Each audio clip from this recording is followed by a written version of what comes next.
Welcome folks, Jason Hoppy here to show you how we can take an image in Photoshop and make it look like it's underwater. I've got my image along with a water image on its own separate layer. What I want to do is I want to bring this in and make it look like this room is underwater.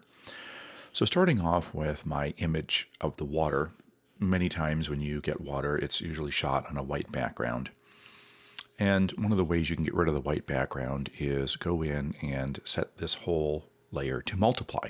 Now, of course, when you do that, it just looks like this thin little wisp of water on the top and doesn't really give you much interest whatsoever. So I'm going to take the water and I'm going to right-click on this. I'm going to convert this to a smart object so we don't do any damage to this image.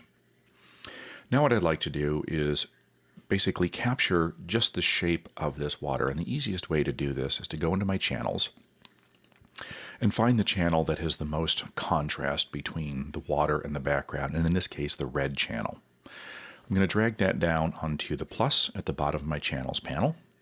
And then I'm going to perform a levels, which is Command or Control L.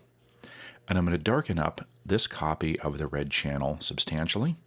And by doing this, this is just going to make the darkest areas really dark. And I'm just going to bring the highlights up just a little, kind of fill this in like so.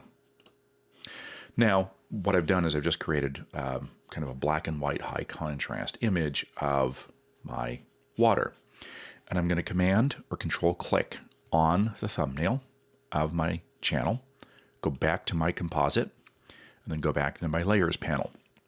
Now with this selection active, I'm going to turn off this layer just so we can see that selection active. I'm going to create a new layer up above, and this is going to be my water fill layer to fill the room with a color. Now going into my color picker, I'm going to jump into kind of the watercolor that I would like to choose, which is kind of going to be this turquoise. And I'm going to choose that, and with that color and my new fill layer with my selection active, I'm going to Option or Alt Delete and fill this selected area with that color. Then I use my Command or Control D to turn off my selection. I'm going to move this layer underneath my water layer, and I'm going to go through some of my blending modes here, and I usually use Multiply in order to get that kind of blue-green of the water to overlay on the room itself. Now with my water layer, go back into here, I can set this to multiply, and you can see that I now have this kind of water look coming into the room over my image. Now we can't see much of what's going on here simply because our fill layers are going to get dark in here. So what we need to do is we need to start adding some other interest to this so that we can see more of the highlight of the water. What I'm going to do is take my water layer and I'm going to do a Command or Control J to duplicate that water layer. And I'm going to set this to hard light. I'm going to set the opacity back around 75% so it begins to show through a little bit. And then to the right of the layer, I'm going to double click to call up my layer style and use my blend if. Now the blend if is going to take anything that's white and make it transparent. So if I slide the slider off of the end, the highlight end of this layer, and then I hold down my Option or Alt key and I slide this more, this is going to start to kind of make this area translucent. And what it does is it starts bringing up a whole lot more interest in the water. And now I've got this kind of water effect, and now I can see this kind of blue-green coming into the room. And remember that blue-green is determined by your fill layer. So choose whatever color you want for your fill layer in order to get the color, that underwater look that you're looking for. Now, when I do this new layer here with a hard light and my blend if, this is what brings the details back in. But you'll notice that the water looks really highlighted in here around the edges. And that would be fine if we had a really bright image, but we have a dark image. And so what I'd like to do is I'd like to take that down a bit. So I'm going to do something interesting with this. I'm going to turn off all of my layers by holding my Option or Alt key and just clicking on the eyeball of just this water layer here, turning off all the other layers. I'm going to jump back into my channels and I want to go into my channel that's going to give me the most highlights in here. And I look at the red, and that kind of gives me the best amount of detail in here.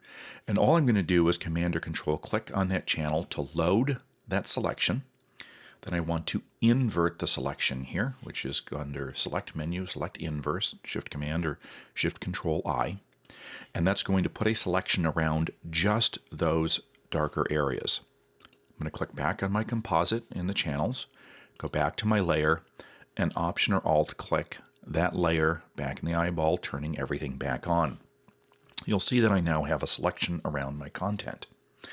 I'm going to hide this using my Command or Control H, and you may get a window that comes up saying, okay, if you haven't used this shortcut before, you can either hide Photoshop or hide your selection with this preference. I've already chosen to hide my selection with that preference, and that's just Command or Control H. So my selection's still active, you just don't see it.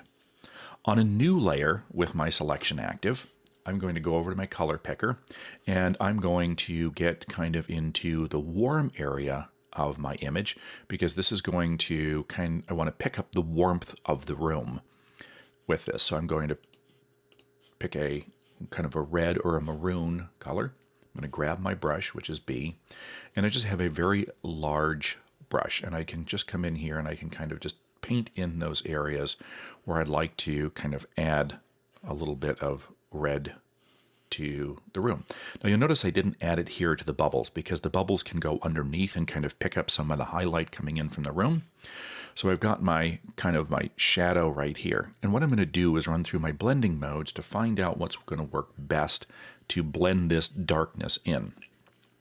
So I'll go back to my Move tool, and then I used Shift plus, and I walk through the different blending modes to kind of give me that darkness in here. And I'm using Color Burn right now, and you can see what that does is that removes the really bright highlights and allows me to come in and kind of add a little bit of darkness to those areas. Now my selection's still active here, okay? And I want to keep that selection active just in case I would like to come back in here and I would like to paint in some more color, or if I'd like to just grab my eraser tool and kind of take out some of the color in those areas where I'd like to kind of capture more light. When you're done, make sure you deselect, which is your Command or Control D, and bring that back in. Now, this is looking pretty good, because now we get this water flow effect, we get kind of the light coming in here as well. And to add some light into the room, it's pretty simple. I'm going to create a new layer, grab a brush, and I'm just going to do a soft round brush here, and I'm going to reduce the size down by using my left bracket, and I'm going to choose white as my foreground color. And on this light layer, I'm going to come in and I'm just going to click here and shift click, and then let go, click here, shift click, click over here, shift click, just to kind of get some light rays coming into the room. Now you don't have to be super exact with this, and you're going to see why, because we're going to blur this whole thing. So there's my light rays. Going back to the layer, right click on that layer and choose Convert to Smart Object. Then we're going to create a smart filter. We're going to do a blur, and we're going to do a radial blur. This radial blur is then going to come in and is going to allow me to blur. I want the zoom method, and I want to focus my center point kind of around the area in my image to get the blur going out. So I'm going to click OK, and I'm going to apply this blur, and we're going to see what happens. It takes a few seconds to process this. And we have our blur. Now I'm going to go back in and I'm going to apply another blur. Again, I'm going to do the radial blur again, but this time I'm going to move it up a little bit as well. And you can apply multiple blurs on this because they're smart objects, and each one comes up as its own instance, so you can edit these if you so choose. And that one did a pretty nice job. I'm going to set the opacity of this back here, and I'm also going to drag this down underneath so it looks like it's going under the water, depending on how you want that effect to be. If you want it on top of the water, kind of in between there, you can move that up and down and around through your image. You can control the opacity as well so that you get that kind of filtered effect coming in. Now, if you'd like to add a little bit more drama in here, I'm just going to add a new layer here and kind of drag this down in. And I'm going to add a little bit more color coming through here. Go back to my color picker. I'm going to grab a color and my brush, and I'm going to choose a larger brush, and I'm also going to choose a soft brush as well. So going to soften that using my shift left bracket, and I'm just going to paint a little bit of lightness coming through here.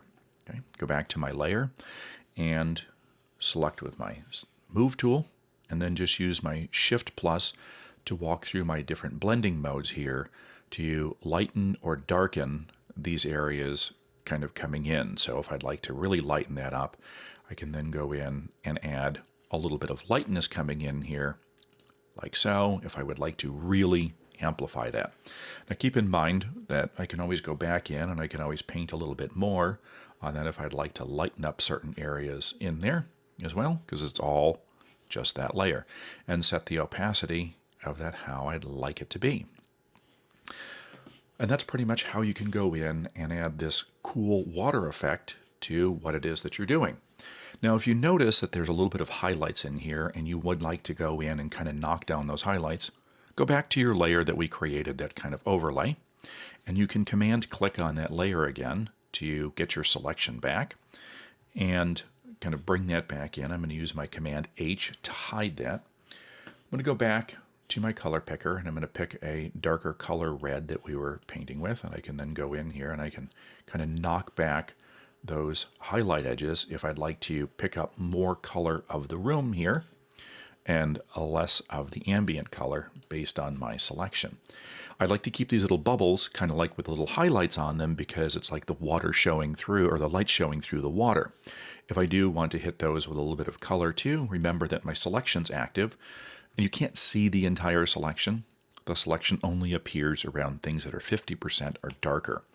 But then I can go in and I can kind of darken up those areas to make it look like I've got a little bit more interaction with the room. And that's how you can create an underwater image